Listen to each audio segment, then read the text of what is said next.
This episode of the Europuck podcast is brought to you by DraftKings. Ladies and gentlemen, we all know what's happening this weekend. Whether you're a hockey fan, an American football fan, any kind of fan of any sport, we all know that Super Bowl 55 is taking place this weekend. Now, a game as big as Super Bowl 55 deserves some pretty big prizes to go along with it too. And with DraftKings, the official daily fantasy sports partner of Super Bowl 55, they've got you covered with up to $55 million in total prizes with their Super Bowl prediction pool. $55 million, Chris, that is a lot of money, isn't it?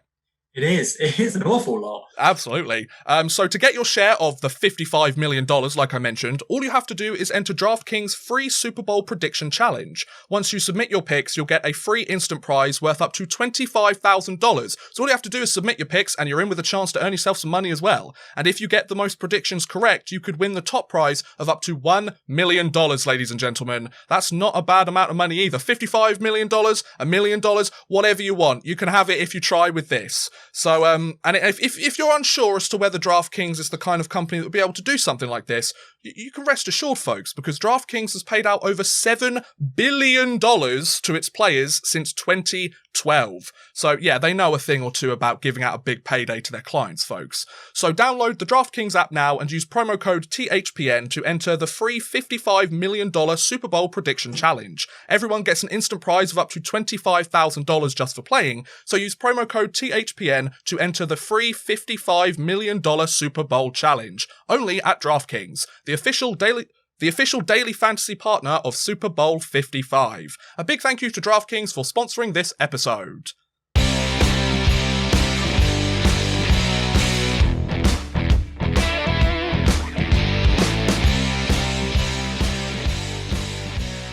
Hello, bonjour, hello, hi, heya, and privyet, hockey fans. Welcome back to the Europuck podcast, the show where two Brits talk all things European hockey as part of the Hockey Podcast Network, brought to you by DraftKings and Cross-Check Clothing. If you're watching the video version, you should be able to see our lovely sponsors down there.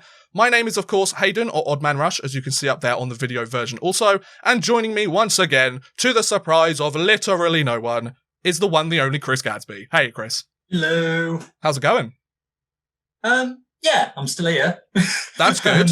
It's kind of, yeah, I mean, the news every day seems to bring further misery and problems. So now it seems we've got yet another new mutation, and it's just, so I'm looking forward to this to just kind of escape from everything for an hour and a half, really. I couldn't agree more, Chris. It's just kind of, the world's just like, oh, you want another curveball thrown in to make things even worse? Oh, you thought 2020 was bad? Yeah, we'll throw in something even worse for you, folks. So, yeah, that's great. So, Chris, don't worry. I'll take your mind off things, bud. I'll help you out. And I hope both of us will help everybody that's watching this as well. Now, before we kind of get started into the main event today, I just wanted to mention something that Chris and I are very excited to reveal to you guys. We've mentioned it on our social media over the last week or so, but we can now show officially on the podcast that the Europuck podcast has merch. Hey, look at that. So if you're looking at like the 1980s kind of, when you're on The Price is Right.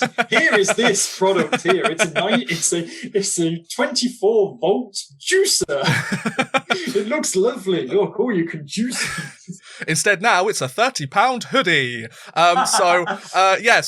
Cross-Check Clothing are one of our main sponsors, one of our title sponsors of the show. We'll talk about them in a lot more detail later on after we've done all the scores and everything. But Cross-Check Clothing, we've been working with them for the last couple of weeks or so, and we've managed to get ourselves a set of merch done with our beautiful Europuck podcast logo on it. So we've got a couple of different types of polo shirts and a couple of different types of hoodies. £25 for polo shirts, £30 for hoodies. If you're watching the video version, you can obviously see this, but for those of you listening to the audio version, go and check us out at Europuck Podcast on Twitter or Instagram. You'll be able to see it for yourselves. And essentially, it's limited edition. If you guys want it, you may as well let us know now, because once it's gone, it's gone. So if you drop us a DM on our social media at Europuck Podcast on Twitter or at Europuck Podcast on Instagram, if you want to get yourselves sorted out, all of the orders go through us, so you make sure you're getting it legit from us. Crosscheck, they provide some great clothing. You've seen me wear them in previous episodes of the podcast. You've heard me talk about them a lot. We're going to talk about them in more detail later on, but I just wanted to let you know that the merch is here. Chris, I remember you saying when we initially announced it that you've never thought you'd be part of something like this. How does it feel to have your own merch line, Chris? Yeah, I didn't think like being a sports broadcaster, I didn't think I'd have my own line of merchandise. It's funny how kind of things, life kind of takes you in twists and turns, and I never thought I'd have kind of something with my own logo on it. It's still waiting for ours to arrive, but yes, never thought I'd have something with my own logo on it and be wearing my own merchandise. So it's really exciting and strange at the same time. Oh, definitely. But you know what, Chris? I need to get some merch with your face on it, just like a shirt, just with like your face on it, like you pulling like a silly face on the podcast one week. I'm not just sure like that stick would that sell on. very well. Oh no, I just want it for myself. Like, I'm not going to sell that to anyone. That's just for me. So anyway, let's talk about the scores and standings across Europe. We didn't talk about them last week. We had a slightly different episode last week, but we're back to the old grind here, Chris. So let's start off with the KHL. Chris, do you want to take us through the standings of the KHL? And you have also mentioned that there is some playoff berths to announce that aren't being shown on flash scores, which I'm showing on the screen. So take it away, my friend. Yeah, so the KHL, we're really into the nitty-gritty of the KHL now because it's only a 60-game season. So we're into kind of anywhere between, Jokerit have got between 11 and 7 games to go. We'll start looking at the Western Conference. This is a lot tighter, so only 3 teams are guaranteed a playoff spot at the moment, the top 3. CSK Moscow, SK St. Petersburg, and Lokomotiv Yaroslavl, who are on 78, 70, and 71 points. Now, elsewhere in the Western Conference, you can see it's quite tight. Dinamo Moscow are almost there. They only need kind of a point, really. If you have a look at Spartak in 9th at the moment, they've got 9 games to go, so they can only get to 70 points if they win every game in regulation between now and the end of the season. So Dynamo Moscow, they only need 1 win, or more realistically, just a single point, they'll get that spot as well. But anywhere from 5th down to 9th, still anything can happen really there. You've got a couple of teams on 59, 56, and a couple of teams on 52. Sochi and Dinamo Riga already out of it, can't make it. That sucks. It does. In the Eastern Conference, it's much closer to being decided now. So the top 4, so Akbars Kazan, Avangard Omsk, Metalurg, and Salavat Yuleev have all made the playoffs. Then you've got Avtomobilist, Torpedo, Tractor, and Baris Nur Sultan. Now, Sibir are in 9th, and they're on 48 points. They can only get to 62.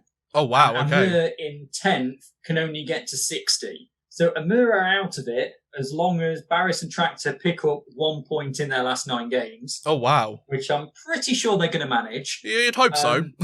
Yeah, and so basically, by the time we talk this time next week, the games could have gone the way that they needed to go, and the playoff berths, not necessarily the playoff positions, but the playoff berths would have been decided in the Eastern Conference. And obviously, because of that, Neftahimik and Kunlun Red Star are already out of it. So it is getting close. I mean, those 4 teams, 5th to 8th in the Eastern Conference, obviously they're battling with each other quite a bit. But yeah, they only need like 1 more win. Bearing in mind that Tractor and Baris have got 2 games in hand on Sibir as well. Yeah, good they point. only need 1 more win to stop Sibir from being able to get into the playoffs. So the East is almost decided. The West is still got a bit going, but you've got so you've got the 5 teams out of the 6. Because Sochi and Dinamo Riga are already out of it. So 5 out of those 6 teams will make the playoffs. And as I said, because Spartak can only get to 70 points, Dinamo Minsk, so Dinamo Moscow. Well, I don't know why I'm getting those 2 confused. Well, because it's Dynamo. I think it's Dynamo Moscow and Dinamo Minsk, because it's like there's some kind of spelling differential, and because it's obviously go for it. On the KHL website, because I think on the you see on Flash Scores, which you guys are looking at, it says Moscow and Minsk. I'm looking at the KHL website, which tells me the playoff berths, and it just says Dynamo M and Dynamo M. And right, like, okay, because this says because on Flash Scores it says DYN Moscow and DIN Minsk. That's how I always can tell the difference. Get that here. That's why I'm getting confused. But yeah, so Dynamo Moscow only need 1 point to secure the playoffs. So you're looking at kind of 5th to 9th. 4 of those 5 teams will make it. 1 will sadly miss out, but with 9 games to go, there's only 2 games between Spartak and Sevastopol. 7 points is 3.5 games. You'd need quite a significant run in, I think, to catch up to kind of Dynamo Minsk and Jokerit, of course, have got the games in hand. So I think you're looking at, from my view anyway, I think Dynamo Moscow, Jokerit, and Dynamo Minsk will probably make it, and then it's going to be two of those other three to make it in the Western Conference. In the Eastern Conference, as I said, it's pretty much locked up. It's just a case of playing the games out until it becomes a mathematical certainty. Oh, yeah, absolutely. I think one of the big games with regards to the Western Conference, which is obviously, like you mentioned, still a little bit more up in the air, St. Petersburg recently played Spartak Moscow, and it was the game that if St. Petersburg won in regulation, they clinched their berth in the playoffs. They got a 5-0 win against Moscow, and Moscow have lost 4 of their last 5 games. So, it's like, that's a big game where St. Petersburg were able to clinch their position and pretty much almost guarantee themselves one of the top berths in the Western Conference, whereas Spartak Moscow, yeah, of course, it's still an uphill battle because, it's the 2nd seed versus the 9th seed. That's a game that if they'd won, they'd be sitting in the 8th seed right now. You could say that about every single one of them, but, I feel like, being beaten, not just being beaten, but being beaten 5-0 as well is quite a convincing win as well. So I think it's Spartak Moscow and I'm going to load back up. Podolsk that have obviously got the tough ask because they've got to get themselves, all those points further ahead. Spartak Moscow, they've got an interesting run in. They're playing teams such as, they've got 2 games against Sochi, they've got to play Dynamo Riga again, they've got to play Kunlun again, they're playing Novosibirsk again. All those teams who are already out of the playoffs. Yeah. However, they've also got to play St. Petersburg again and Akbars Kazan again. So, they're playing a lot of teams that might help them, but then also teams that won't. The other team to look at, of course, is Podolsk. Yeah. And they have got, let me just have a look. Arguably perhaps more difficult. So they've also got a game against Kunlun Red Star, but they've got 2 against Jokerit, 1 against SK St. Petersburg, 1 against CSK Moscow. So they've got more difficult teams. What might be interesting and what would be brilliant from our point of view. So the regular season finishes pretty much at the end of this month. The last game of the season is Podolsk against Spartak Moscow. So if they keep going toe to toe throughout the running, can you imagine if that one game is a 1-game shootout to secure that last place? That would be such a fun way to end the KHL season, wouldn't it? It really would, wouldn't it? But like you mentioned, Spartak Moscow, you said they've got Sochi twice, they've got Dynamo Riga, they've got Kunlun, they've got Novosibirsk. So they've got 5 of their last, how many games do they play this season? 60. So 5 of their last 8 games are against non-playoff teams, and they're only 1 point out of a playoff berth. So all they need to do is string 3 or 4 wins together out of those, and they could find themselves in the 8th seed quite comfortably by the time those two teams come up against each other. Because, if Podolsk have got to go through 2 of the top 3 teams in the Western Conference before the end of the season, that's a big ask. And you mentioned that Moscow also have to go against St. Petersburg, and I think you mentioned another one of the Moscow teams as well. But I would say that Spartak have the easier schedule. Well, on paper, have the easier schedule. Yeah, you say that on paper, they've got the easier schedule because they're playing teams that aren't in playoff contention anymore. That being said, looking at the live scores, Dynamo Riga are currently beating CSK Moscow. I love it when that happens. It doesn't mean that the games, are going to be any easier. They're still going to be really difficult games. No, and also Lokomotiv is losing to Sharapovets 3-1 as well. So, the 7th seed's beating the 3rd seed, which the 3rd seed, 71 points, they're technically the 2nd best team in the Western Conference at the moment. So the top 2 teams in the West are losing to the teams in the bottom half are at the basement. Yeah. And then, go for it. I was going to say they're still going to be difficult, and I wonder if playing these teams that have got nothing to play for, whether that is going to allow those sides to just play with freedom, express themselves more, not worry too much about their shape and everything else like that, and whether that just allowing the players to have that bit of freedom just helps them out with, the pressure's off those players. They're not trying constantly to go, we've got to pick up wins. We need to pick up wins to try and get back into the playoffs because they know they're out of it now. They're just playing these games for fun. Yeah. Training. Maybe they'll try new things, something like that. And maybe that's catching these teams out. As I say, that CSK Moscow tied up. Okay, fair enough. So, but also at the same time, it's it's been there's been 4 goals in the first 5 minutes of the second period of that game. Oh, wow. But like you mentioned, it might be a chance for, we've seen it in the NHL, we've seen it in some of the other top leagues around the world, you know, when a team's sitting in the basement, it's like, okay, let's give the young guys a chance, let's give some of these prospects and these rookies, but also at the same time, some of the top teams like Moscow and St. Petersburg that have secured their places, if they're going up against a 10th, 11th seeded team for the rest of the year, they might decide to put in the backup netminder or rest a couple of their key players to swap the lines around so that their first line has less ice time and plays third line or something in this game. Exactly, or be in a position where some of their players might be dealing with some nagging injuries, so decide to rest them up for a little while and, you know, give them a chance to be fresh and healthy for the playoffs or something like that. But we've talked about the KHL in a lot of detail because we're getting really to the nitty-gritty here. Let's move on to the Swedish Hockey League now, and I will take you through the standings of that. Yep. Let's just load up. There we go. So, in first place, it's very close at the top here between the top 2 teams, but the rest of them, there's a bit of a drop after that, which, wow, that's a lot different to the last time we looked at it. So, the Växjö Lakers and Rögle BK currently sitting in first and second. Växjö with 76 points in 39 games. Rögle BK 75 points in 38 games. So, Rögle have a game in hand. They might be able to jump up into first place. Then in third and fourth, we have Luleå and Frölunda with 68 points respectively. However, Luleå's played 37 games and Frölunda's played 38. 1 point behind them, we have Skellefteå with 67 points in 39 games. And the final kind of bye week position for the playoffs is Åbro something, with 64 points in 37 games. Something like that. I can't remember off the top of my head. Then you've got Leksands with 57 points in 37 games, taking the kind of the first round playoff berths, if you want. Färjestad BK with 53 points in 36 games, Djurgården IF 50 points in 38 games, and Oskarshamn still holding on to that 10th spot with 42 points in 36 games. The 2 teams that are kind of in no man's land, Linköpings with 39 points in 37 games, and HV 71 with 38 points in 37 games. Interesting that the Malmö Redhawks are now sitting at the bottom of the league now, 36 points in 32 games. I don't believe they were there last time, and Brynäs IF 38 points in 33 games. So, kind of from 11th to 14th, there's still that battle going on. You could very much predict any of those 4 teams finishing in the bottom 4 as it stands right now because it's just so close. Although Malmö has really struggled to score goals. They're averaging about 2 goals a game for the entire year, whereas every single other team has scored at least 20 more goals than them, roughly. So not the best offense coming from the Malmö Redhawks this season, and that might be the dagger that kind of finishes them off in the SHL. But Chris, when you look at the Swedish Hockey League standings, first of all, just remind us how many games they've got left to play and what are your thoughts?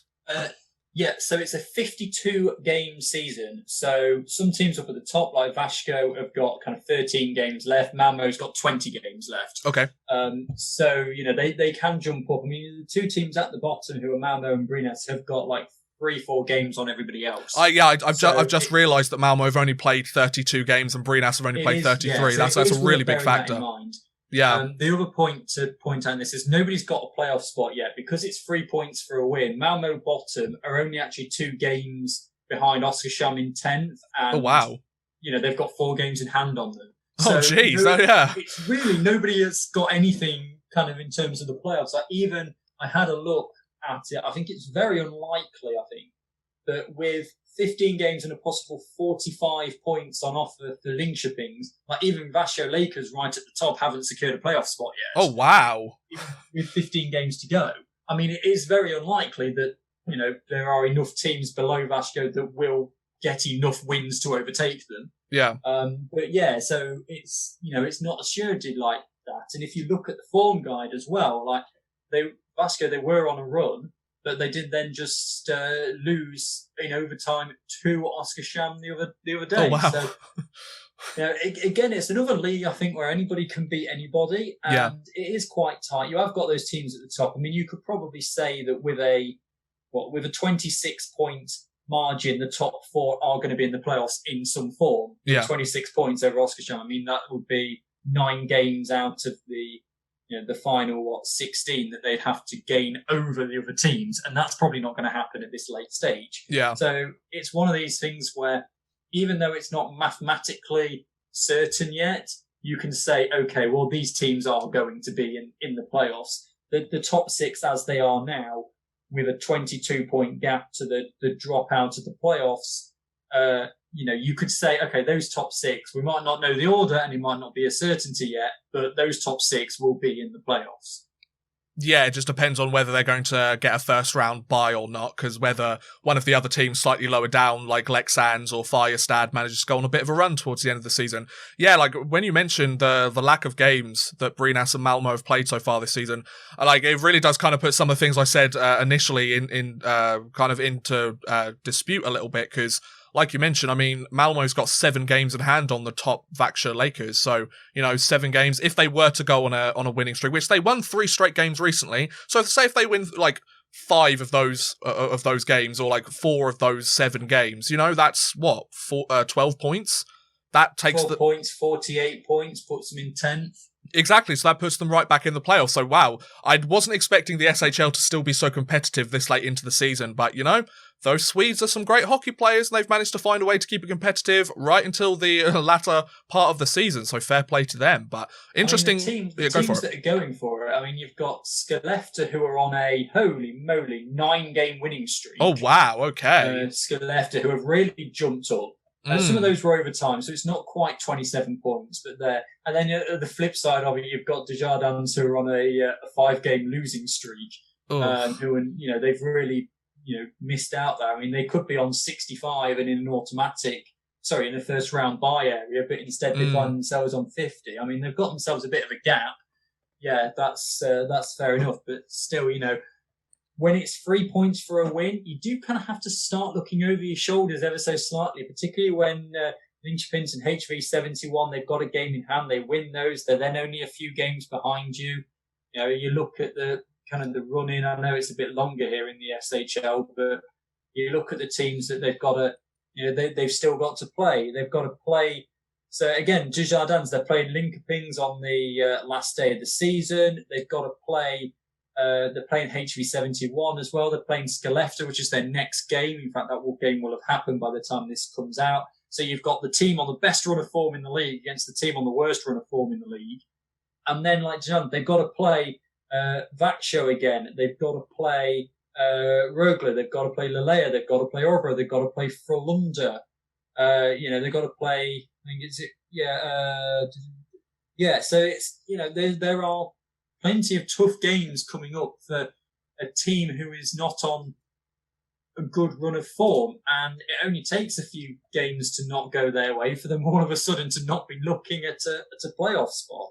Absolutely. It just kind of feels like every single team has been in this tug of war since the beginning of the year. Now we're basically going to see the teams that have left a little bit of gas in the tank for the home stretch, and the ones that kind of put it all out there to begin the season to get the strong start, and we'll see which ones are the ones that end up getting the best results and get the playoff berth. So very exciting end to the Swedish Hockey League coming, and we will give you all the updates on it as we go along over the weeks. So let's move on to our third league, the Finnish Liga now. Chris, would you like to take us through the stats here in the Finnish Liga? So can't really say too much in the Finnish Liga in terms of the end, because it's a 60-game season, so they're only just hitting the halfway point. Yeah. So nobody is kind of securing playoffs or any of the exciting stuff that we're getting in the other European leagues. Yeah. But you look at Lukko out on the top there, 63 points from their 29 games. Everyone's played roughly about the same, so it's not going too bad. Team on form is Coco there in 4th place, having won the last 5 in a row at least. It might be more than that if you bear with me just 2 seconds. Yes, it is more than that. I will just mention that everybody can see it on the screen from the video version, but for those of you listening, and so Chris, just so you're aware as well, there seems to be a lot of games being played in the Liga as we're recording this right now on Tuesday the 2nd of February. So they're currently changing the standings as to the current scores. So if a team's leading 2-0, it's giving them the win. I click where it says live standings. I click next to it where it just says standings. Then it doesn't change as we're talking. Okay. I'll put that on then. Today's. Okay, sure. Right, I'll put them on because that was before today's fixture, so it doesn't. Yeah, fair enough. I've put that on now, so no worries. So you've got Kuka there who have gone 6 in a row, and they're on 51 points from 28 games. You've got Luka out in the front. They are it's 3 points for a win here as well. So there's only 2 games clear, but I think the points often, because we're so used, like in the NHL and the KHL where it's 2 points, it's a lot tighter. You look at a 6-point gap and you think, it's quite a big gap, but it's actually really not. No. The midfield, again, what did I say here? My note on the league is still an awful lot to go. The midfield, 4th to 7th is only separated by one game. You then look 9th to 11th is only separated by a point as well. And even down towards the bottom, it doesn't take much for a Hamelin team, particularly when they've got 2 games in hand over Jukurit. Gain a couple of games, that could take them to 29. They're right back in it again. So it is still tight, and there's not really a great... it's not as exciting as the other leagues at the moment because it's not getting down to the nitty-gritty. They're just kind of going through the motions and going along with it, to be honest. Yeah, this is very much one of those leagues that if we were talking about towards the end of December, this is kind of where the KHL and the SHL was a month or two ago. So it's kind of like, they're just going through the motions, keeping you updated. But I think the real dark horse team for the Finnish Liga at the moment is going to be Karpat. They've played 5 or 6 less games than most of the teams in the league. The lowest they've got to catch up to is Tapara with 1 game, TPS Turku 2 games. But for the large majority, it's 3, 4, 5, even 6 games. So, and they're on 39 points. So, if they go on a bit of a winning streak, obviously they've lost 3 of their last 5 games, but they're coming off a win. So, if they manage to string together a decent effort, they might be able to get themselves back up towards the, Helsinki, Kalpa and TPS Turku levels of 50, 48 points, something like that, in the same amount of games played. They might be able to get themselves a first round bye. So it really does depend on how Karpat and Tapara, those 2 teams, probably pretty much, how they perform down the stretch. What do you think, Chris? Yeah, if you look at Karpat in relation to kind of everybody else, if they win their game in hand, they still don't get to Tapara. Yeah. If they win both games in hand over Turku, they still don't get to Turku. Right. If they win all 3 games in hand they've got over like Helsinki, Kuku and Ilves, for example, they get to 48. So they still don't quite catch them. But they're still in the running, they're putting themselves right next to them. Still in the running. If they win 3 of the 5 games they've got over Kalpa, then they get up to them, and then they're in that first round bye, as you mentioned. Exactly, so, they are still in the running, and they're one to keep an eye on. But as you said, it relies on them stringing results together and winning these games in hand. And it's all well and good having games in hand, but you don't necessarily always do something with them. It's very true. It's very true. And like you mentioned, that's why I think they're going to be the dark horse team, because I think depending on how they play over the next 5, 6 games is going to dictate whether there's going to be a bit of a shift in terms of the standings. So we'll keep you up to date as it goes along. But like Chris mentioned, still plenty to play for in the Finnish Liga. They might appear to have a huge gap at the top of the standings. But like Chris mentioned, 3 points for a win, 2 points for an overtime win. So, there's still a lot to play for, and the Pelicans could easily catch up by the end of the season, or Eels could catch up, or any of these other teams. So that's the Finnish Liga. Let's move on to the Swiss National League. We're on our 4th league so far. Right, so I will take you through this one. We have a pretty big lead for EV Zug. 69 points in 30 games. You have Zurich and Fribourg Gotteron with 58 points each in 31 and 32 games respectively. Lausanne sitting there 48 points in only 25 games played. So kind of they're the dark horse of the Swiss League if you ask me. And then you have Lugano and Biel and also HC Davos all with 47 points. And interestingly, 30, 31 and 32 games played respectively. So Lugano 2 games in hand on the 7th seed. And they have the same amount of points. And, win a couple of games, they might get themselves up into 4th, but then they've got the 25 game played Lausanne to deal with. Then you've got Geneva Servette HC with the 8th seed in the league with 44 points in 26 games. So once again, Geneva Servette, they're another dark horse team. They string together a couple of wins. They're right back up there. And they've got 5, 6, 7 games in hand on a lot of these other teams. So Geneva Servette HC could be a real wild card over the next couple of weeks. And then you drop down quite a noticeable margin in terms of the points in the standings. You've got Ambry Piotta and the Rapperswil Jona Lakers with 33 points each, but 32 games, 33 games played respectively. And then in the play-out or the relegation, although it's not being relegated this year, the Langau Tigers, 27 points in 30 games, and SC Bern, 20 points in 22 games. I'm going to be so interested to see how Bern does for the rest of this season. They're back so far, but they have so many games in hand on the rest of the league. If they could string together a load of wins, then they might be able to have a pretty respectable end to the season, which, considering the struggles they've had all year, they kind of feel like they deserve it. But Chris, what are your thoughts on the Swiss National League so far? Yeah, so again, still too early for any playoffs because it's a 52 game season, so you're still talking kind of 20 games to 30 games for some teams. As I said, still getting even further away at the top. They're 11 points clear now, and they've got games in hand. But the midfield is really tight. You look at 1 point separating Lausanne in 4th to Davos in 7th. Yes, Lausanne have got those games in hand. They expect them to increase that gap a bit. Then only one game back from that is Genevieve Servette, and they've got games in hand as well. So that midfield is really going to be interesting. As you said at the bottom, Bern, they've got 10 games in hand on some teams. Now, if they were to win all of those 10 games, they go to 52 points and they jump up to 4th. Yeah. Now, based on what we've kind of seen so far, is that going to happen? No, it's not. No. But I think, they are 4 games behind. So, they've got 11 games over Rapperswil, but, they're 4 and a bit games behind Rapperswil in 10th to not be in the relegation group if it was happening, which it's not. Yeah. So, they are struggling a lot, but Bern are really interesting to me. And so I don't, other than them kind of topping the attendance charts every year, that's kind of all you really knew about them before, we started looking at it in detail and we came up against them in the Champions Hockey League a couple of times and all the rest of it. But, to see them down there is still, even though, as I said, we've had listeners and viewers message us and go, over the last couple of years, this is kind of what we're expecting because they've had a lot of trouble. It's still kind of surprising to see a team that you're all kind of used to seeing up at the top at the bottom. But yeah, I think it's just going to keep ticking along. The season runs until it's quite a late season, I think, if I remember rightly. Yeah, I think it's because they've had a lot of problems as well with COVID. Yeah, so they're running things through out until April. So there's another 2 months of that season to go. So yeah, we've got plenty to talk about. And again, as some leagues like the KHL and the SHL are into their playoffs, and we can look at the run-ins of leagues such as the National League, much more detail. We'll be able to go into it a bit more. But I think, again, it's team. There aren't teams that are on brilliant runs other than Lugano and Biella who have won the last 4 in a row. And I think much like the Liga, it's just going to kind of tick along for probably the month of February before we can really start diving into playoffs and what the teams need to do and look at the run-ins like we have been for the KHL and the SHL already.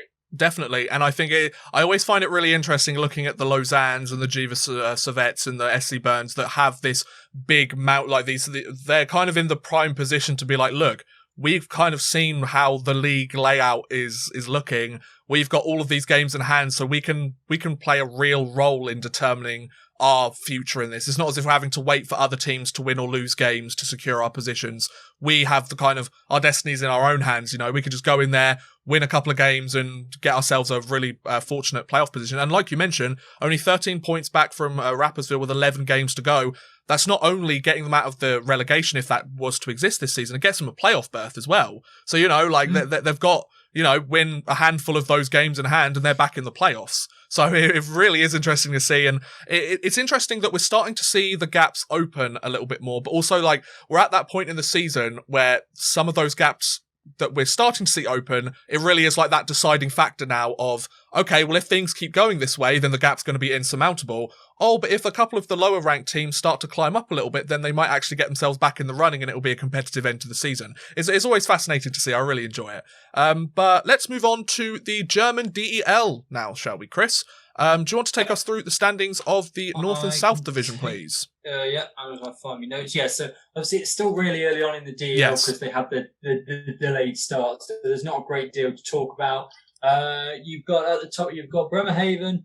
I apologise to Banners OTW as well, who I know listens and watches us every week and can also speak German, and we butcher this league every single week apparently. Although he did teach me some. So, but yeah, we butcher the league every week. That and the Austrian league where there's the German in there as well. So we've got Bremerhaven at the top of the north, behind Berlin, Dusseldorf, and the Islam Roosters. They're in the playoff area. And then you've got Kölner, Wolfsburg, and the Krefeld Penguin. They finally picked up some wins. Hey! If you remember, they were 0-9. Oh, jeez. It's not as bad as that now. They picked up a couple of wins, so they're now 2-10 from their 12 games, but they're still already 12 points back from the playoff section. So kind of thinking they might not do it this year. Well, we'll see. We'll see. 2 wins out of the last 3. They might have turned a corner. Yeah. In the south, you've got Adler Mannheim, ERC Ingolstadt, Red Bull Munich, and the Schwenninger Wild Wings. They're in the 4 playoff spots. Then you've got the Augsburger Panther, the Straubing Tigers, and the Nuremberg Ice Tigers rounding that off. The Ice Tigers not doing well. They've lost their last 5 in a row. At least, let me just check. It's not more than that. Oh, it's 6 in a row. So it is a bit more than that. I mean, what was kind of bad for them is that they were 2-1-3, and they're now 2-2-8. So, right. It really did go downhill for them in their last 6 games. They were kind of in and around it, but they've just completely fallen off, really. Yeah, but at the same time, it's like you mentioned the Krefeld Penguins and the Nuremberg Ice Tigers. Like the Ice Tigers, as you were saying, like what was the record that they had before? 2-2-1 or something like that? 2-2-3? It was 2-1-3. It's now 2-2-8. So 2-1-3, and we've noticed how over 2 weeks they've completely imploded in on themselves. The Krefeld Penguin, they started off 0-9.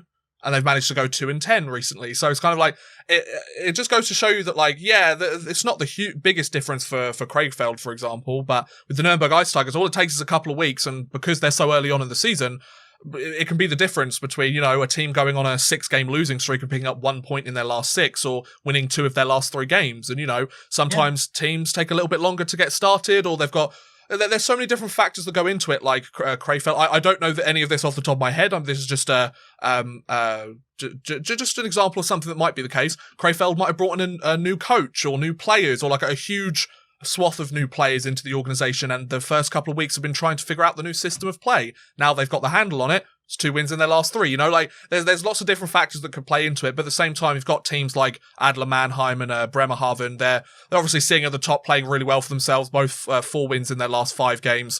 I mean, the Berlin Ice Bears are doing quite well for themselves, and Ingolstadt as well. Yeah. I was going to say that the thing with the Penguins is, they picked up those 2 wins, but my word, have they been dreadful everywhere else. So, last night, as we're recording this, they won 3-1 against Dusseldorf. Okay, that's not a bad win. Game before that, they were shut out 7-0 by Kolner. Oh, jeez. Then they beat the Roosters 6-3. But before that, in that losing streak that they had, it was just, and I think I mentioned this a couple of weeks ago, just how appalling kind of the defense was. So yes. So opening game of the season, they conceded 4-3, 5-6, 7-2, 6-5, and 3. And that was in those 9 games to start the season. Oof. So that's what? 3, 8, 14, 16, 23, 29, 34, 37, 41 goals in 9 games, which is 4.5 a game. Oh, wow. Jeez. But now, Chris, they've got 2 wins in their last 3, so they might actually win the championship this year. They're a new team, new month, new team and all that. Well, they are now, we're now halfway through the opening stage of the season.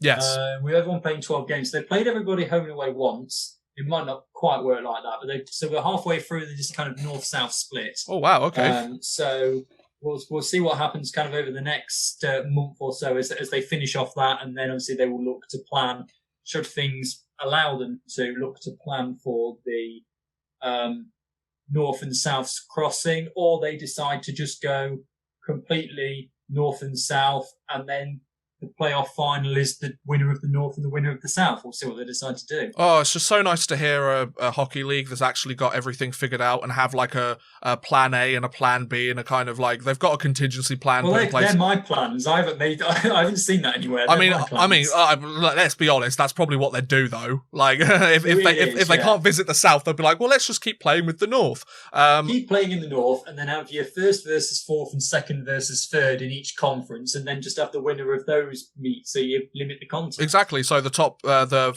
last standing team in the North and South play for the final. I mean, that's how that makes complete sense to me.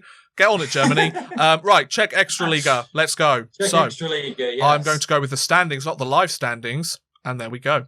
Right, so I'll take you through this one. We've got Sparta Prague, 81 points, 39 games. Oslary Trinec, they have caught up with their games in hand. They're only 2 points back from first place, 79 points in 38 games. Then you've got Pulzen, 71 in 39. Mlada Boleslav, 70 in 38. Then you've got Liberec, 68 in 38. Mountfield HK, 65 in 38. Pardubice, big drop here, 58 38. Although it's only a couple of wins, let's be honest. It just looks a lot more surmountable, or insurmountable, I should say.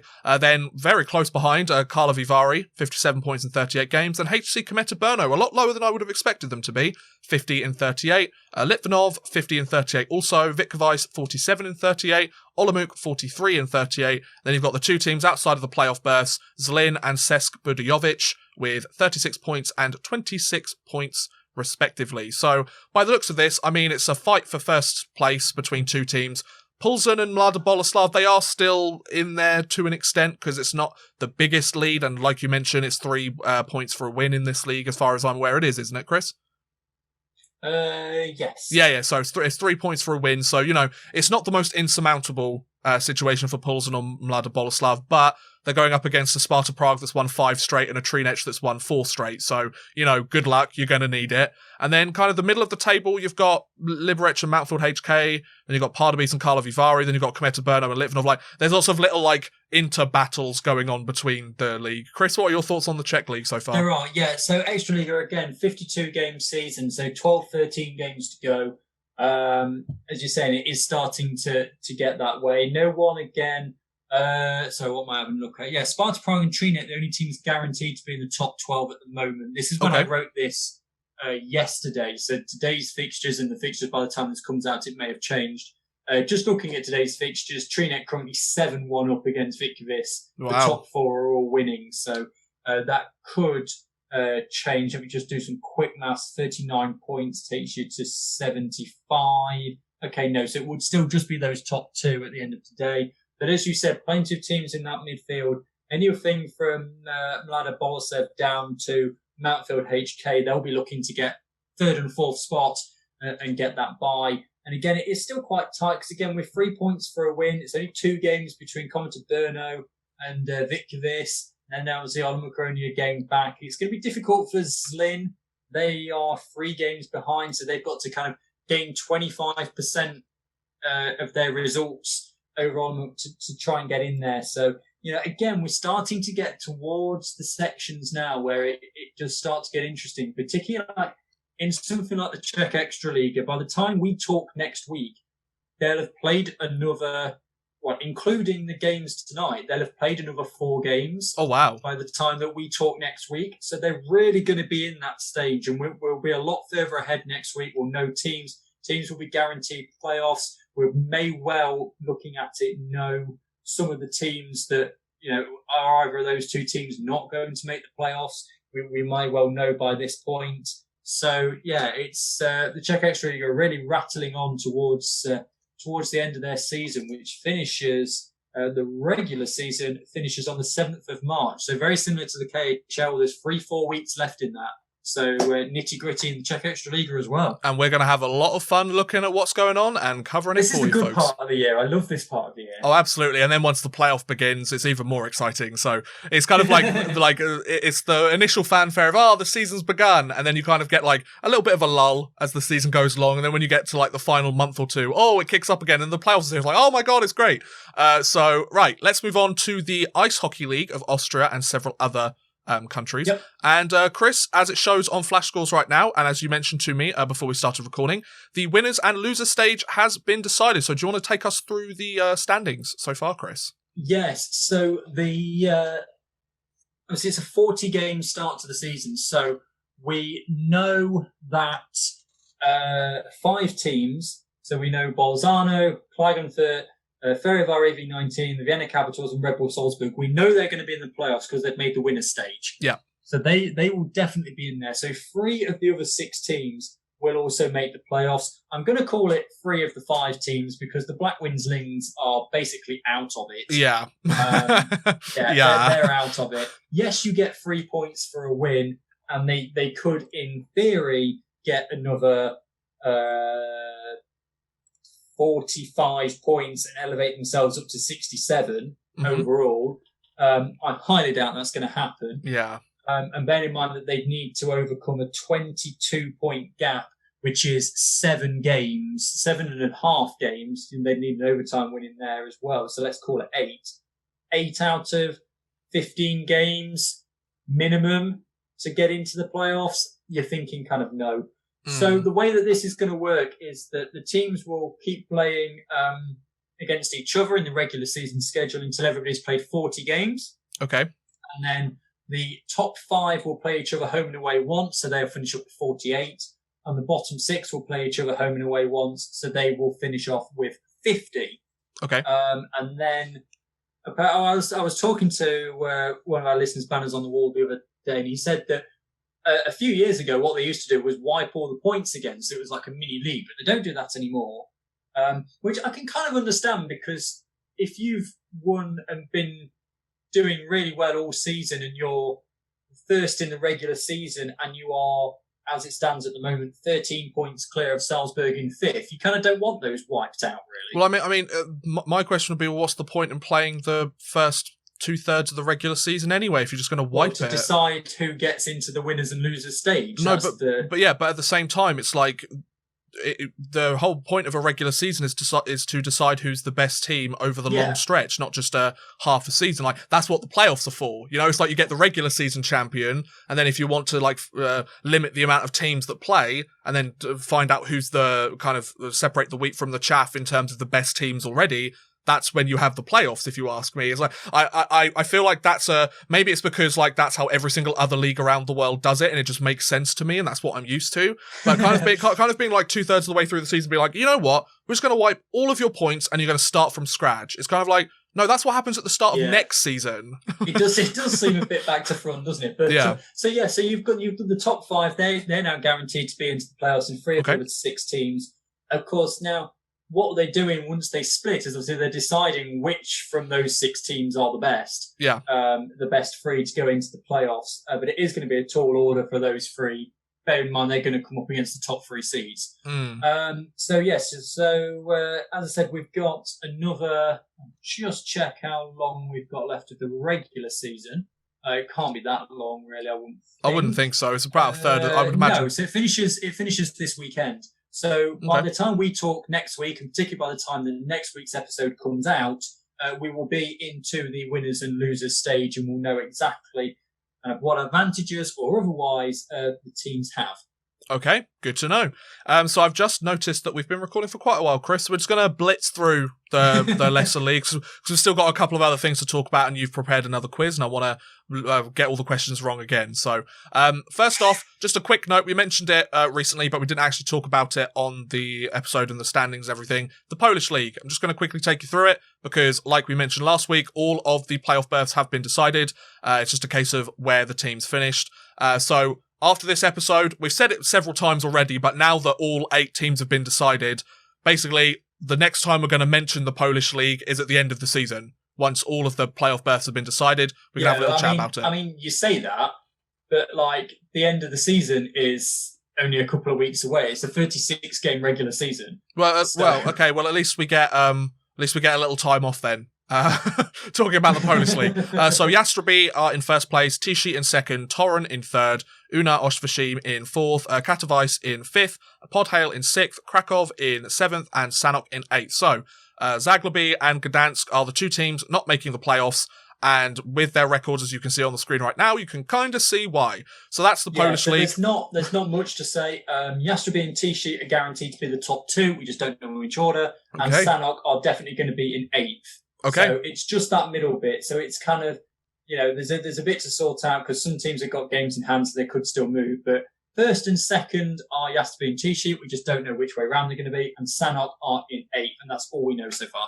Okay, there you go. So that's the Polish League. Let's move on to the Danish Metalligaen, shall we, ladies and gentlemen? Yes, we shall, because I said we are. The Danish Metalligaen, the top 4 sides have all made the playoffs. But it may as well be the top 5 sides because Sondersjijk only need 1 point in their last 12 games. It's a 48-game season to also get into the playoffs. They're drawing at the moment, which would be the point that they need. So, if things stay that way, by the end of tonight, they could also be in the playoffs. Oden's being so bad at the moment really helps everybody else. Yes. Because they've got 9 games to go, but because they're like 14 points behind everybody else, they're out of those 9 games they've got, they're 5 games away from the playoff berth. So It's probably not going to be too long before those playoff places are decided, and then we're going to be in a similar situation to as we are with the Polish League at the moment, where we'll say, right, these are the playoffs. We'll come back to it once they start. Although I have decided that Rungsted are now going to be my team to follow in the Danish Metaligaen. I can't because they're top. Well, no, not just because they're top. I've got an exciting video planned regarding Rungsted. I'm just waiting on something to get delivered to me. So that's all I'm going to tease. Yes, I haven't mentioned it on. It's going to be a YouTube video for my channel. No, but I remember now. I'm very excited. That's all I'm going to say. So next we have the Norwegian Fjordkraft Ligaen. So I'll quickly take you through this one.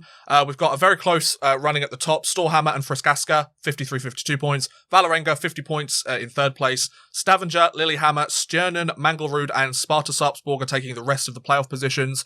Narvik and Gruna are still outside in the relegation positions, although I can't remember if relegation is a situation here in Norway this season. I can't remember.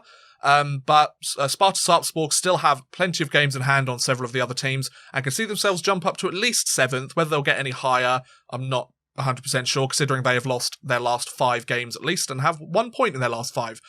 So it's very much a fight at the top of the standings. You could include Stavanger as well if you want, because they've won their last 5 games, but I don't know how much of the season we've got left to go, but we could still see a fair point. Okay. Yeah, it's a fair amount, and it's worth pointing out that the season's actually been suspended since the 7th of January. Oh, really? I didn't know that. And I didn't until I was doing my research the other day, and I came across it.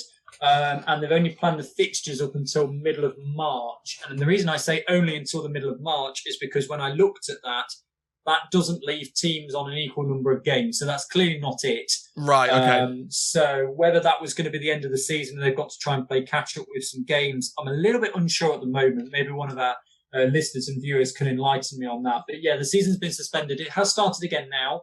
Okay. It will start again this week, later on this week, after being suspended for a month. So yeah, hopefully they'll start going, but they've got plenty still to catch up on. Okay, so good to hear that they're starting to get things back up. Obviously, they must have had a bit of a panic and had to come up with a bit of a contingency plan because of the current global situation, as people like to put it. So, okay, fair enough. And then last but certainly not least, the league we talked about in quite a lot of detail last week, the French League Magnus, who have actually started playing games again, which is great. So we have Rouen in the top place. We have Nice with 26 points in 50 games. So Rouen very much taking the top spot at the moment. It's considering the games in hand they have as well. It's going to be a tough climb for one of these teams to come and catch them up, but all it takes is a winning or a losing streak and we might see it. And then you have Angers, Gap and Bordeaux with 21 points and 20 points respectively. Mulhouse with 17 points, Grenoble and Anglet taking the final playoff spots at the moment. Then you have Amiens, Mont Blanc, Pontoise and Briançon outside of the playoffs or in the playout round. I would imagine they're not going to be doing a playout round this year because they've had to scramble to get the season together, although I don't know that for sure. But very similar. They're trying to figure stuff out as they go along the French league, so there's not really any point reading too much into it, is there? No, so there's a couple of things to talk about here. They still haven't decided what they're doing about those 5 games that we spoke about at length the other week. Okay. What has changed, though, is because Nice lost their last game, now has bigger implications because if those games get struck off, Nice will drop from 2nd down to 5th. Wow. So that really does start to have an implication. They will have some games in hand to be able to try and climb back up. But yeah, just visually in the table, if those games get scrapped, they'll drop down from 2nd down to 5th. So we'll keep an eye on that. And as soon as the league make a decision, we will let you know. Absolutely. It'd be nice if they did it sooner rather than later, but then again, we can't control what the French league do. We're just 2 guys that like talking about hockey. So, Chris, before we carry on and kind of talk about some of the other topics we've got to talk about, I just want to remind you and those watching or listening at home that this episode of the Europuck podcast is also brought to you by Cross-Check Clothing. Crosscheck Clothing is a UK-based hockey apparel brand that provides high-quality clothing to help you rep the greatest sport on earth in style. We already mentioned our new merch at the beginning of the episode, of course. Go and check that out at Europuck Podcast on Twitter or Instagram. But if, in case you're interested in getting something else hockey related that isn't necessarily our merch, first of all, how dare you? Second of all, let's be honest, folks. We all know that wearing your favourite team's jersey when you're watching the game, whether it's an NHL game or something a little closer to home, it can be great fun. It's really nice to rep your favourite team, whether it's your favourite player's jersey number on the back or, it's got sentimental value to you. But the problem is wearing those jerseys isn't very practical through day-to-day life. Well, with Crosscheck's wide variety of hockey-themed t-shirts and hoodies, whether you're at the rink, going about your day-to-day life, or you're just simply chilling at home watching some Netflix, waiting for this whole thing to blow over, you can show off your love of the sport, look great, and feel good all at the same time. I've personally bought a ton of stuff from Crosscheck over the last few years, and I'm so glad, as I've mentioned every single week, that we managed to get them on and to sponsor this podcast, because I really do like the clothes they make. We wouldn't have got a merch deal sorted out with them if I didn't like their clothing, because it was very much like Chris and I thought, we want to try and get some Europuck merch sorted out. Let's find a place that will do it for us. Crosscheck Clothing is a place that we've both used plenty of times, so it's like, well, let's do it. And if you want more in-your-face styles, more kind of obvious styles that you're a hockey fan, more kind of subtle stuff, you saw me wear some in the last couple of weeks. They have something for every time, everything. They've got you covered. Any and every occasion, Crosscheck Clothing have got you covered. So listeners of our show can now get 15% off any order over £30 by using code EPP15. This is an exclusive offer only on the podcast. You won't find it anywhere else. If you want to save 15%, you've got to come here, folks, and use our code. We'd really appreciate it, and it lets them know that we sent you. So, Crosscheck, they ship all over Europe and North America also, so you should be able to get any of those styles that you want wherever you are in the world, in Europe or North America, or you're here in the UK with us also, because we're not quite sure where we stand on the international stage anymore. So to get... Nowhere, I don't think. Pretty much, we're just kind of by ourselves. There's a little island just sitting there. But it's go for it. We can't trade very well, but we've got a load of vaccine. Yeah. It's kind of the situation at the moment. But the most important thing we've got is Crosscheck Clothing here in the UK. Indeed. So to get 15% off any order over £30, head on over to shop.crosscheckclothing.co.uk and use promo code EPP15. That's shop.crosscheckclothing.co.uk and use promo code EPP15 for 15% off any order over £30. That's a pretty decent saving, folks. So a big thank you to Crosscheck Clothing for sponsoring this episode of the podcast. Now, Chris, I hear you've got another quiz for me. Let's do it, boy. I do. I struggled a bit this week, so you've got a mixture of kind of easy and hard. So that's fair. Okay, so question 1. Again, if you're listening or watching, play along. Let us know how you did in the comments section. Let us know on Twitter, etc. Right. Yeah. A nice, easy one for you to start with. You should get this one. Okay. Which European player has the most NHL points? Which history? Jaromir Jagr, I would think. Correct. Boom. Yeah, well done. How many does he... How many? I was going to say, it's... I can't remember the exact number off the top of my head. Playoffs. Including playoffs. Oh, geez, I have no idea then. I would imagine it's like 1,500, something like that. 2,122. Oh, wow, fair enough then, Jagr. No wonder he has the salute. Which side has the fewest amount of points per game this season? Which side has the fewest number This of is in the European leagues we cover, so I should make that clear. In the European leagues this season, which team has the worst points per game? Yeah. I'm going to say, I'm pretty sure it's Gdansk of the Polish league. Correct. Hey! Yep. Who were about just shy of a quarter of a point per game. Oh, that's terrible. A win every 4 games, jeez. No, not even a win every 4 games. It's not even a win, it's an overtime loss every 4 games. God. Oh, no. Okay, according to the Champions Hockey League club rankings. Okay. Rankings. Which country's teams performed the worst in the 1920 season of the Champions Hockey League? So I'll explain here that what the Champions Hockey League does to decide the number of teams from each country for the following season is it ranks the countries in order based on how well their teams did the previous season year. Just gone. Yeah. Yeah. So in the 1920 season, which was completed, which countries' teams did worst? And just for context, that's the 2019-20 season, not the 1920 season. Actually finished. Yeah. Okay, so the 2019-20 season. Okay, so that's a good question. Which country did the worst? Well, I'm going to imagine it's a country that only had one team competing. It is a country that only had one team competing. And I would imagine it's one of the lesser countries in the continent that either didn't win many games or dropped to the bottom. Yes. I'm not going to say it's Cardiff, because they actually won a few games, so that helps. So it wouldn't be Great Britain. Yeah. No, it wouldn't be Great Britain. I'm going to have to say that it's France. It's not France, actually. Really? It's Norway. Oh, okay. Yeah, fair enough. Okay. The reason for that is that Frisk Asker lost all of its games in that season. So, yeah. I'll just have a look at the where we look at league ranking. Let me just have a look and tell you what we've got. So France, France tied with Slovakia and Denmark for second worst. Oh, it was close enough. That season. Grenoble got 3 points from their 6 games. Okay, fair enough. Whereas obviously the UK did quite well last year because, well, not last year, in the 19-20 season, because they had 2 teams. They had Cardiff and Belfast. Oh, good point. Yeah. And Cardiff got 8 points and Belfast got 4. So no, it was Frisk Asker lost all 6 of its games. I've got to be honest, while we were reading through the European standings, there was a moment where I sat there and thought, God, I missed the Champions Hockey League this year. Yeah, I know. You know? Yeah. Yeah. All right, what's the next question? So the rest of the 2 questions, they're all Champions Hockey League now to the end of the quiz. Okay. So, in the history of the Champions Hockey League, this is since it was reborn in the 2014-15 season. Okay, right. How many teams have participated? Oh my word, that's such a difficult question. Oh, Chris, wow. Okay, so since the 2013-14, or was it 14-15, did you say? 14-15 was when it was kind of reborn. Because how many teams have participated? Because they had the Champions Hockey League for a couple of years before that, then they took a couple of years off, and then they rebooted it. Yeah.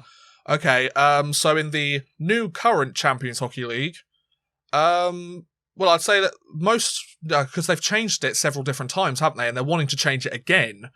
They are wanting to, limit it down. Yeah, so this is all time. So obviously, if you had 32 teams one year and then a different 32 teams the next year, that would count as 64. Yeah, that's what I was thinking. And second of all, are we counting the one that was postponed this year? No, because this is going off the all-time statistics on the website. Okay, so because they didn't play any games, it's counted as they didn't take part. Between the 14-15 season and the 19-20 season. How many seasons is that? 14-15, 15-16, 16-17, 17-18, 18-19. Yes, so 6 seasons. What's 6 times 30? 180. 180. I'm going to go... It's not that. I'm going to go 145. No, you're miles off. Really? It's 87. Okay. Because how many teams took place early on? Teams like Frölunda have been in every single year, haven't they? No, so but you said if there's 2 seasons of 32 and they're it's 64, right? No, I meant if you had a completely different. I was trying to. Right. Sorry. Okay. Season, if you then had a completely different 32 teams in the next season, it would be 64 teams. But because there were seasons where they had similar, it would be less. Got you. Okay, that's where I went wrong. That's my bad. Okay. No worries. So you now know there are 87 teams. Apparently, yes. That have been in the Champions Hockey League. Yep. Where, in average attendance in Champions Hockey League fixtures, are the Nottingham Panthers? Oh. Where do they rank? Now, obviously, they haven't competed in every single tournament, so that's going to have an impact on it. They have played 14 games in the Champions Hockey League. And it's average, so... Yeah, average attendance, obviously only the home games are counting. I would imagine it would do a lot better than some of the other leagues in Europe because us UK fans, we kind of treasure the Champions Hockey League a little bit more than I would say a lot of the Swedish and Finnish teams. I'll give you the fact that SC Bern are top for free. Oh, what a surprise. Okay. I was surprised, actually. I thought the number would be higher than it is. Okay. In terms of the number of people, not the rank. I see, okay. I'm going to say the average attendance, because it's usually like Tuesdays and Thursdays they play Champions Hockey League games, isn't it? Yeah, I think that's why it's lower than Yeah, because obviously it can't clash with their actual domestic seasons, which obviously a lot of them play on the weekends. Okay, so I'm going to say I'm going to give a guess for their place and a guess for their average attendance, okay? Okay, yeah. So I'm going to say that average attendance, because, I mean, the Nottingham Ice Arena can house about 7,500 people, 7,500 for ice hockey, yes. Okay, so I'm going to say they house about 4,000 for a CHL game. Because, do you want to go for an exact figure, or are you just going to go for it's about 4,000? Okay, I'm going to go 4,350 as my guess. And I'm going to say that ranks them 15th. You know what? You're not far off. Really? 15th is the Sheffield Steelers. Okay, I mean, that's a pretty good guess. I'll take that. And you said what? 4,350? Yeah. The Panthers have 4,468. Oh, it was just over, nearly 100 off. 118 people under. The Nottingham Panthers are 11th. Wow, okay. In average attendance in the Champions Hockey League. And obviously, there's the factor of the Tuesday and Thursday games limiting attendance for a lot of people. There's the attendance as well. I mean, if you look at SC Bern, who have played 46 Champions Hockey League games, and then you look at the Panthers, who have played 14. And also at the same time, it's like, like I said, UK teams and kind of the lower ranked teams is kind of the biggest thing on their hockey calendar during the season. It's almost as if it's more important than the EIHL season. So, it's like... Yeah. Okay, I was interested... Go for it. That was it. I'll just give you a bonus one. Which team do you reckon is bottom?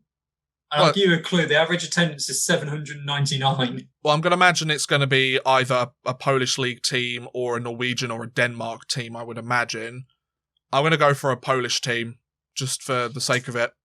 And, I don't know. Let's go for, I don't know. I'm just checking that you will actually have any chance of getting them, and I'm thinking the answer is probably not. Okay. Maybe are they a team that no longer exists? Is that why? That's what I'm just checking. See, that would be why. Let me just have a look. They're now in Division 1 in the Norway League. Okay, so they're a Norwegian team. Okay. Yeah, it's Lorenskog IK. No idea who they are. Interesting. Briancon have 915, so they got in it for one season as well. So. Okay. Yeah, there you go. That's the quiz, really. But yeah, the Panthers are the best Elite League attended team. So you've got the Panthers in 11th, Steelers in 15th, the Giants in 21st, the Devils. I can't find the Devils now. Where are the Devils? Well, they have a lower max attendance though, don't they? So they do. Yeah, the Devils are in 59th. That doesn't surprise me, given that they only house about 3,000 people. The Clan. Because don't forget the Glasgow Clan were in it one very year true. as well. Well, back when they were the Braehead as well. They were 34th because basically everyone turned out for the one season they were in it. Oh, you got to say what you want about those Scottish teams, but their fans are loyal. I'll give them that. Okay, so that was another quiz. We are about an hour, so we're gonna have one more little topic, and then I think we'll call that an episode. And it's quite a big topic that we've left untalked about for quite a long time on this channel because it's not really been relevant to the kind of the hockey that's actually been going on. And that is the news that the UK Elite Ice Hockey League is not going to have a season for 20/21. Now, this was released about 3 hours ago, ladies and gentlemen, so it's very new. Chris and I haven't had a chance to talk about this. All I did was send him the link, and I was like, I want to talk about this on the podcast. And he was like, okay. This is going to be the first discussion we've had, so... Yeah, the first discussion in a very long time, pretty much since before all of the European hockey began. It's like our first discussion since August, I think, that we've had about the Elite League, which is crazy. Pretty much, yeah. So I'm going to read the article on the Elite League. It's very short, and then, Chris, we will get your thoughts, and we'll have a little chat about it, and then we'll call that an episode. So, yesterday, we heard the full details of the government's winter survival package for the English Elite League teams. It was to begin season 2020/21 with no fans and government support, but only in the form of loans. To start on that basis would threaten the very future of professional ice hockey in the United Kingdom. We are delighted with the support that has been afforded to Belfast, Cardiff, Dundee, Fife and Glasgow by Sport Northern Ireland, Sport Wales and Sport Scotland, which, Chris, I remember you telling me that Sport Wales gave the Cardiff Devils £250,000, I believe. Well, no, it was ice hockey. Ice hockey, sorry, that's right. Also, all the Devils, of course. Yeah, sorry. Yeah, but regardless, the Cardiff team had been given some form of financial aid as well. Sport Scotland, respectively, which is focused on helping them survive this very difficult period, during which no Elite League games have been played since March 2020. God, we're coming up to a year since you last were able to get to go to a game. That's terrible. The 5 English Elite League teams look forward to continuing their dialogue with Sport England to deliver a similarly positive outcome. The Elite League's focus is to ensure the successful launch of the 2021/22 season, currently scheduled to begin in September, building on the record attendances of the 2019-20 season, which is positive, and cementing our position as the number 1 attended indoor team sport in the United Kingdom. Now, if you ask me, I'm going to get your thoughts on this in a second, Chris. So, the first thing to point out, the package that was, the winter survival package that was either agreed upon or proposed, it was going to be loans, which I feel like is a big point to mention. So obviously with a loan, they're expecting it to be paid back at some point. So the government is going, here, we'll help you start up, but we are going to want to have this money back because, it's a lot of money that we're giving you guys. To which then our league is like, we can't actually afford that. We don't know how many people we're going to get in the arena, let alone afford everything else. So that obviously gave them cause for concern to be like, should we go ahead with this? I'm not 100% sure. And also the thing I want to mention is the fact that they say the 5 English Elite League teams look forward to continuing their dialogue to deliver a similarly positive outcome. So obviously they're very happy with how Sport Northern Ireland, Sport Wales and Sport Scotland have treated their respective ice hockey teams. They're kind of like, come on England, you've got most of our teams are here, can you treat them nicely as well? Whether it's the case of their grants that the other leagues have been given and they want the loans to instead be grants, which obviously throws up a whole load of new situations and problems, but the kind of 3 primary things, or the 2 primary things to take out of it, no Elite League season for this year, which I think I'll be able to sum up most fans, as I saw their responses earlier. Most fans' opinions is, it really sucks because we wanted to see hockey here in this country for the end of the year, but it's the right decision to make for the long-term survival of the league and pro hockey in the UK, and the fact that the government was willing to give teams loans instead of grants, which obviously has put a bit of a spanner in the works for some of the plans they might have had. Chris, what are your thoughts? Yes, you've kind of summed it up, really. I mean, the sticking point there is that it's a loan, not a grant, which means that at some point in the future, the Elite League would have to find £4 million to pay back to the government. It's unclear if that includes interest, but they've got to find at least £4 million to pay back to the government. Yeah. Obviously, we don't have that. If we had £4 million to spend, we could probably have an NHL TV streaming hub or something like that. Could you imagine it? Could you imagine if the Elite League did regional blackouts though as well? You're in Fife. You're not allowed to watch the Glasgow game. So, yeah, I mean, the loans is the big sticking point. Yes. There. I mean, the only way they would have been able to do it is to, massively up the ticket price. Yeah, which nobody would pay. Would you spend, £30-35 to go and watch the game when you normally spend 20? No, you wouldn't. I mean, for one game, yes. But for every single game in a season, no, you wouldn't. It's too much of especially given the current circumstance that we're in, where money is tight for a lot of people at the best of times, let alone wanting to fork out on tickets to a hockey game, Yeah, and bear in mind as well that because this 4 million only would cover the rest of this season, because it's only for the English teams. You can't then give it to all the English teams and then get the Scottish teams in, whilst the English teams have got a full roster next season. Yeah. And they've really cemented it. So there's that to consider as well. Also add in the fact that Guildford turned the money down. Oh, really? Said that Guildford turned the money down and decided they just wanted to focus on next season as well. That's fair enough. So that was one English team out of it again already. So, I think it was only ever going to work if it was a grant, and it's not. Yes, as everyone says, it's disappointing. But I saw an interesting thing the Panthers put out maybe a week or so ago now, and they put a poll up on their social medias about look, when we can get the fans in, are you going to come? Yeah. Because, a lot of people said, yes, we're going to come. But what I think the teams are kind of slightly concerned about, and it's whether the British attitude changes completely, really, is that even when we are allowed to go to these sports again and kind of be in close contact with people again, how will all of this have scared some people off going into a crowded arena? And I think it will. If you're sitting in the middle of the stand, you're within 2 meters of a good 20, 30 people in all directions, I would say. Yep. So, they were trying to figure out, will people, do people want to come back, and will some people have been scared off? I mean, that's going to be interesting in terms of football and all sports really, and whether it will change the overall British attitude of, even when you're sick, you carry on going into work, although that's obviously rooted in kind of the sick pay levels that we have here. But, will it scare people off? We already said that the arena needs to be 2/3 full. Well, in Nottingham anyway, Neil Black said that the arena needs to be 2/3 full to be able to break even on a game. Yeah. So, will enough people want to come? So there's that as well. I kind of think that they will. I kind of think enough people are desperate to go back. Because it's a mental health release. It's all the rest of it. But I would say I'm disappointed. I was expecting it. I only said to Chris Ellis on, it would have been Saturday, because it was while the football was on, that, this bubble is becoming more and more unlikely. Yeah. When there's been dead air about it, it's becoming more and more unlikely. And he said, well, yeah, I mean, it could still happen, and now it's come out that it hasn't. Yep. So as much as I'm disappointed, I understand it.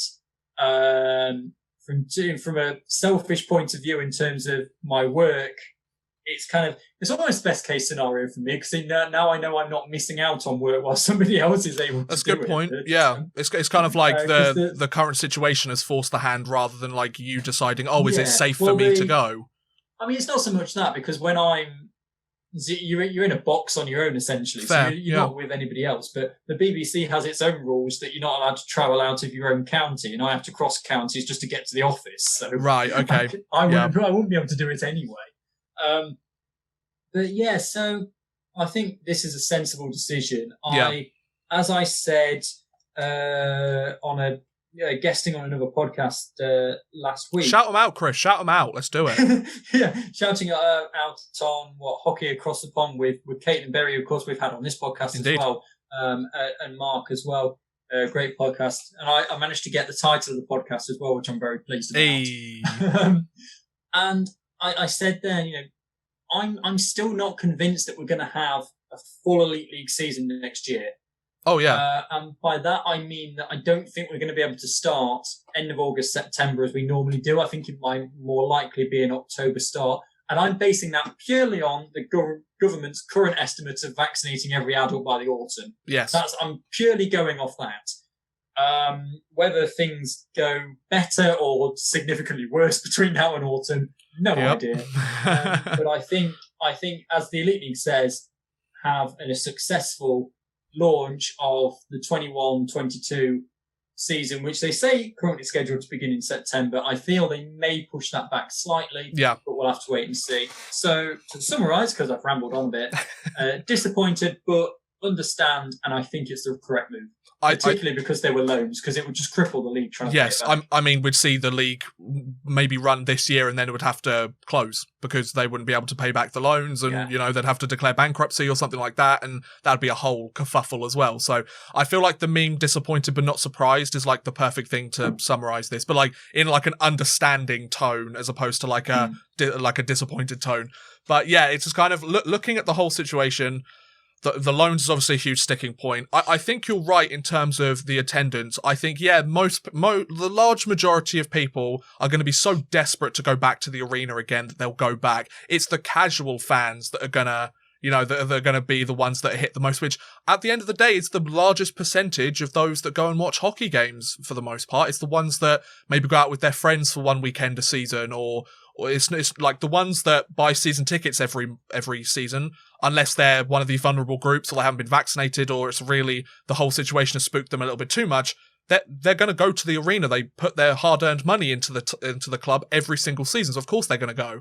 But it's more of a case of, I feel like we're going to see attendance figures. Like, if we take a look at them from, like, I think it's going to be any league in general for the most part. The 2019-20 season is going to be, like, a lot of places might be record highs, like the Elite League. And then you're going to see, obviously, this season cancelled. And then next season, we're going to see a huge drop. And it's going to take I'd say it could take up to half a decade to kind of get back to the same numbers. Because, it might be a situation where a lot of people have been vaccinated and it's more of an afterthought over the years, but people are still wearing masks when they go to the supermarket because they want that extra level of care yeah. I mean, it was something I was thinking because China has had this for years, where if you have something like even like a common cold, you wear a mask just to protect other people. You've seen it for years. Yeah, absolutely. And obviously, we haven't done this in this country, and I think that's the sort of thing that might stick. Yes, after this is absolutely. much more kind of, okay, even if you just got a cold or a sore throat, you put a mask on, like much more hand sanitizing, that sort of stuff. I think that's going to stick now. Even post this, I think that's definitely going to stick. My concern in terms of the Elite League is, and obviously it's come at a dreadful time because it was really on the up, and not so much in terms of media coverage, but the attendances were record. Teams, we were attracting better players. The teams are doing better in the Champions Hockey League. We got up to the top tier of the World Championships. It was really on the up, and I'm very concerned that this is going to really stunt the growth. It's the thing I said to Mark and Caitlin on the podcast that came on Sunday, is that in this World Championships, and I know we'll cover the World Championships in a bonus episode. Yes. Great Britain are going to be at such a disadvantage because some players have gone away, but other countries have had their full league system, whereas we haven't here. And a lot of the players for GB obviously play in the Elite League. So I think they're going to be able to really, and it's really actually quite handy for us that there isn't the relegation because we're going to be at such a disadvantage this season. And I just really hope that the Elite League can bounce back from this, because I have concerns that people who, particularly with the economic situation as well, like loads of people have lost their jobs, money is getting tight. If they find they have to drop something, are they going to drop their football or their ice hockey? If they go to both, you think it's probably more likely to be the ice hockey. Oh, yeah. Is everything tight and they have to go, well, we can't afford to take the family, or we can't afford the season ticket because it's got to feed kids. Yeah, exactly. Yeah, it's like time because I've had to try and get a second job. Yeah. And that's my concern. I think almost more than anything else. I think the teams are going to be okay because they just went into limbo and just didn't really pay wages for the year. Yeah, they basically just went to cryogenic sleep for a season. And they racked up a few costs, but it's like nothing they can't make back up. Yeah, I think the attendances, are people going to be too concerned about going back and being like indoors as well? Yep, or true. B, not have the money because they've lost their jobs and everything got tight or what have you to be able to afford to go. Yeah, but I think that's a really good point. It's like when the difference is a season ticket to the Steelers or being able to put food on the table for your kids. Like, come on, let's be honest. That's the other side of it. Do they go, okay, well, I had a season ticket, but things are now tight, so I won't have my season ticket and we'll just go 2-3 times a year as a treat? Yeah. Which obviously, that's the other side of it as well. Which obviously has a huge impact on the overall financial success. Of course it does, because the season ticket money that comes in at the start of each year is a lump sum of money that the club has at the start of the year. If they then don't have that, it might make recruitment more difficult. Absolutely. And kind of, it's interesting that you mentioned Team GB, because on the one hand, you're absolutely right. We have got quite a few players that have found some playing time this season. But at the same time, like, I was thinking about this while I was walking the dog today, like before this announcement was made, and I thought, you know what? Like, the Team GB team, if they could actually figure out a way to get everybody at a training camp like earlier than they usually would, that might actually be a lot more helpful for them, where they all get to train together and kind of, obviously it's kind of the lesser of two evils in the situation, and will it really have a huge impact? Maybe not. But imagine like the difference between them starting a training camp a month before the World Championships and 3 months before the World Championships. Yeah, it's not the same as playing against playing against actual games or against like the best players in the world, obviously. But I mean, when they're playing in the French League or the German League 2 or something like that, and those seasons have all been postponed noticeably, a lot of the European countries. So, like they've had their stops and starts as well. Would it be a better argument to go, actually, let's just bring the whole team together. We can spend even longer practicing together. Obviously, that takes a bigger commitment from everybody involved. So again, but, I'm gonna build on what you've just said, because there is an article out from Ice Hockey UK about the ice hockey governing bodies, which is Ice Hockey UK, the Scottish Hockey, and the English Ice Hockey Association, who have said that the sport owes its gratitude to the Elite League for trying to support the sport at the critical time, and now they geared their sport towards preparing the athletes ahead of the World Championship later this year. So it sounds as though they're going to do kind of exactly what you've said. I mean, what can I say? Hayden, insider, what? So they thank the support to the Great Britain programme by attempting to operate a league which would have allowed GB players to access invaluable ice time in advance of the forthcoming World Championships. Yeah. It continues discussions and other elite programmes on what support might be possible for them in the coming months. So it sounds as though, they thank the league for trying to put the league together, which would obviously help GB players. And I think now they're gearing the support towards trying to prepare the athletes as best they can ahead of the World Championships, which is all they can do now. Exactly, and they have elite status. They're allowed to train once we come out of this initial lockdown, although the latest news is that we could be in this until May, so that would take us up to the World Championships. Yay! But then again, I would imagine they'd get some form of pass on that, I would imagine, so... Because, they're athletes. But yeah, so that is pretty much the news. And a bit of a tangent into where Elite League hockey and UK hockey's going next. But to summarise, no Elite League season this year because the government wanted it to be loans, and the Elite League simply cannot pay a large chunk of money like that back to the government to put on a kind of husk of a season. So there you go. I don't know about you, Chris, but I think it's a good place to end today's episode of the Europuck podcast. We've talked about some really good things, got you back with the scores and stats and standings and some of the news, got a quiz that I epically failed on, and I had fun. I hope you guys had fun too. We're obviously moving into February, so it's August, September, October, November, December, January. It's about our 5th or 6th month doing this now, Chris. Like we've been doing this for a little while now, and I feel like things are going quite well on the podcast, and we thank you all for tuning in, whether you were here from the first episode or you've jumped on some other point and got on the Europuck bandwagon. We do appreciate it. Also, once again, do go and check out our cross-check merch. DM us at Europuck Podcast on Twitter and or Instagram if you want more information. If you want to place an order, do let us know. We'd really love to have you guys, rep some of that Europuck merch. We're really looking forward to getting our batch of Europuck merch in. So if you're interested, do DM us. Even if you just want some more information on how it all works, do let us know.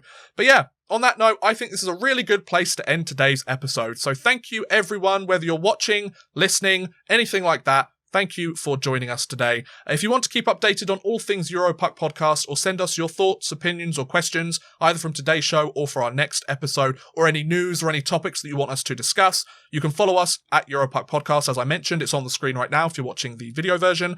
And if you enjoyed listening to either or both of your hosts today, which I hope you did because we've been going for about 90 minutes, so if you didn't, you've been listening for quite a while.